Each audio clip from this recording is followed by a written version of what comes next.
Okay, today we have wiggly little Zoe here, and we're going to do our best to make sure that everything can be seen in the cameras that we have set up. As you can see, her hair is really long, and she's got some natural body to it. It used to be a lot curlier, but as it has grown out longer, it has fallen a lot and gotten straighter. Her hair goes to about the top of her butt, and it is thickening up quite a bit, but it is still pretty fine, and it can be very thin. Some of the bun makers you can still see through her hair, depending on which method you use to put them in. This one here is a medium-sized bun maker. You can order them on Amazon. I got this one at the Dollar Tree, but when you look for medium, they all are about the same size. This one was listed as an extra small, but it actually is the same size as the small ones I get from Claire's, and it is the same size as the other smalls from Amazon. First, you put the hair up into a ponytail, and I always aim higher on the head than I want the ponytail. She wiggles around so much, and when she's talking, she uses her hands a lot. So if I don't aim higher on the head than I want it, it will end up too low on her head. I always spray the base after I get the hair up to where I want it. I spray it with hairspray and use a fine tooth comb or boar bristle brush to help smooth everything out before I put in a plastic elastic ponytail. She looks super upset because it's a sped up video, but she really fine. And I use plastic elastic ponytail still because her hair is so thin. A year ago was when she finally got to use a normal size ponytail. And so the plastic ones still are the best for performances to help keep her hair in and tight the way it needs to be.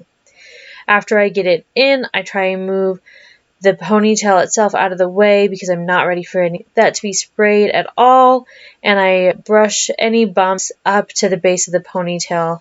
This ponytail seems a little loose, so I am putting in a second elastic. On occasion I do that, especially if it seems loose for whatever reason.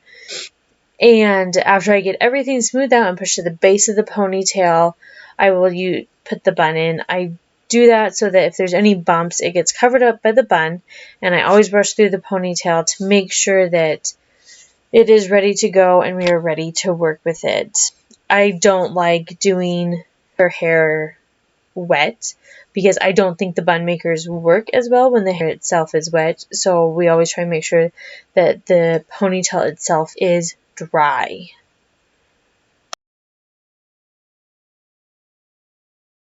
The ponytail, we are going to start with the donut bun maker, and this is the medium one. This one I have not used in her hair in a couple years because you could see it so clearly through her hair.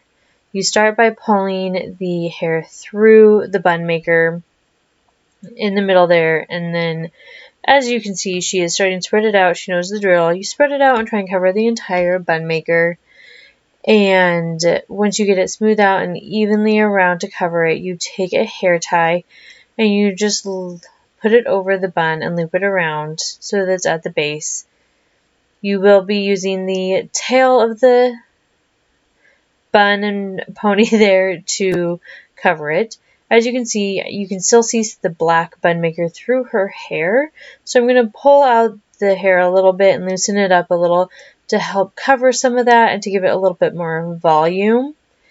The fact that you can see her bun maker through is why we've been using these smalls and extra smalls in her hair for practices.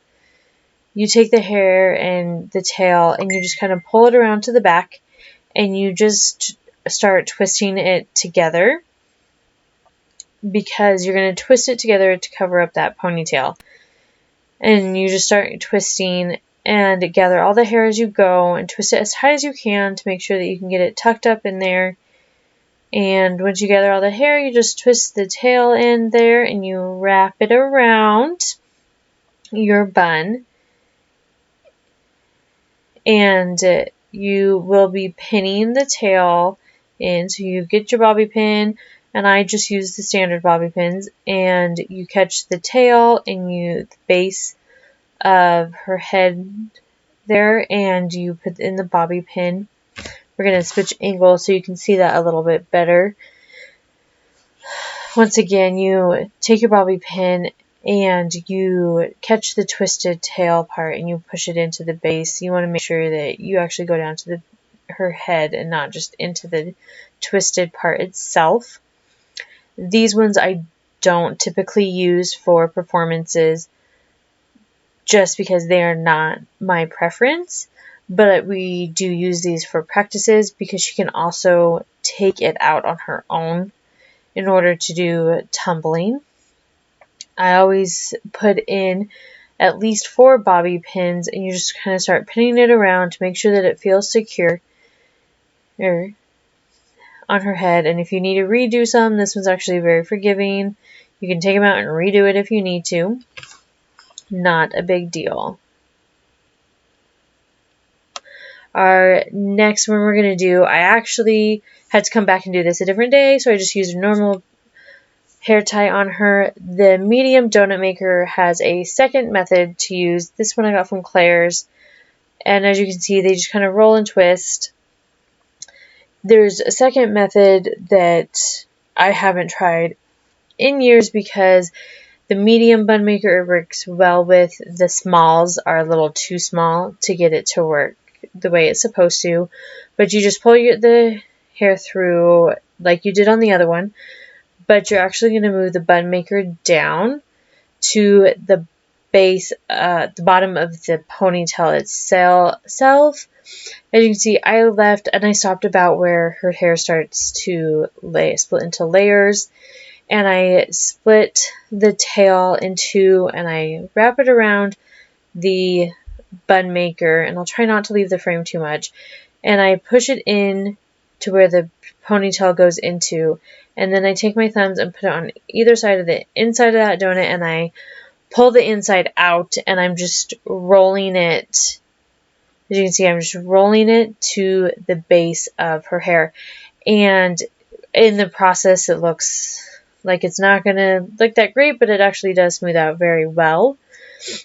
And it does look very nice. I really do like this method, but her hair just hadn't been long enough, hadn't been thick enough until recently to actually try this again. This one was really popular a couple years ago because it was very popular to make your homemade socks into this bun maker.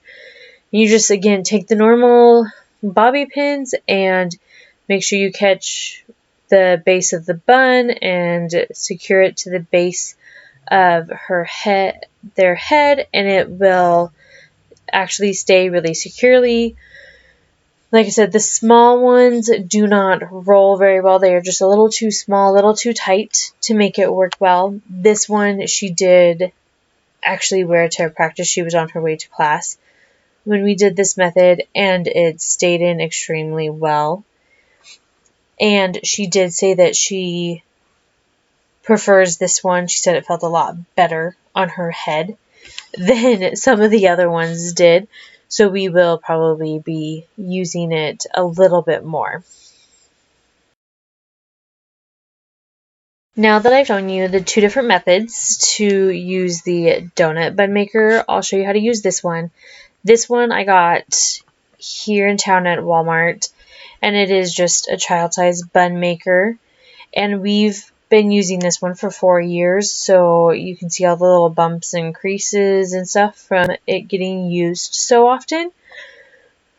And to do this one, you just split it open a little bit and you pull it, and I leave it at the base of the ponytail to straighten it out, and then I pull it down to the end, and I don't go all the way. I stop when her layers start, and you just twist it around and you bring it up, and then you pull it up, and it's just metal on the inside of that sponge there.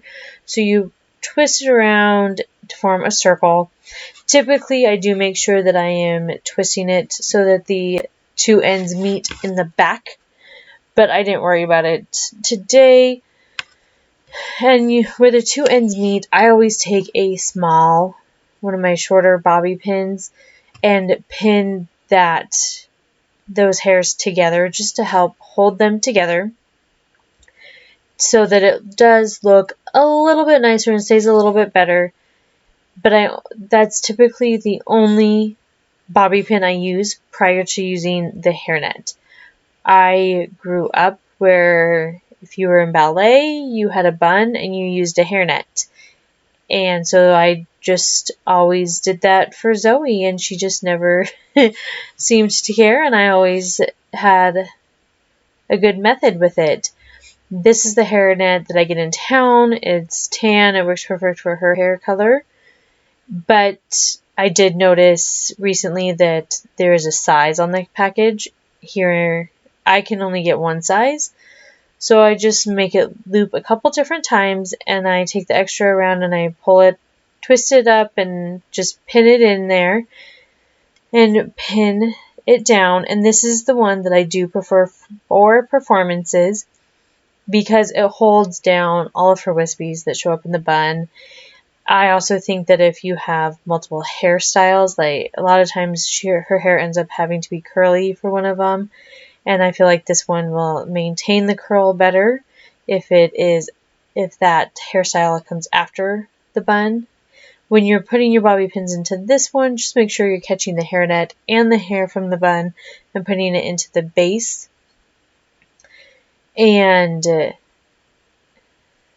it has never had a problem falling out. But I do not use this method for class anymore just because it does take longer than the donut style, and I was able to find small enough donut bun makers to use in her hair, so I didn't need to. Then lots of hairspray. Always lots of hairspray when it comes to performances. A little bit of a review so you can see what everything looks like at the end. The first one is the medium donut bun maker with the twist method around the base. She will use this one for practices, but since you can still see the bun maker through her hair, she will not for performances. This is what the extra small other small looks like in her hair. It just sits up too tall with how much has to be twisted underneath it. So we do not use this one for performances, but she uses this one for practice every week. The next is the roll method with the medium donut bun maker. This one is one that we tried in the past, and we tried again now that her hair is thicker, and she really liked this one. This is the child size bun maker that I use for all performances that I use a hairnet with. After doing her hair in all these different styles and these bun makers and trying the bun makers again, she did prefer the medium roll method. She said that it felt lighter on her head than all the others, so we will consider that for performances.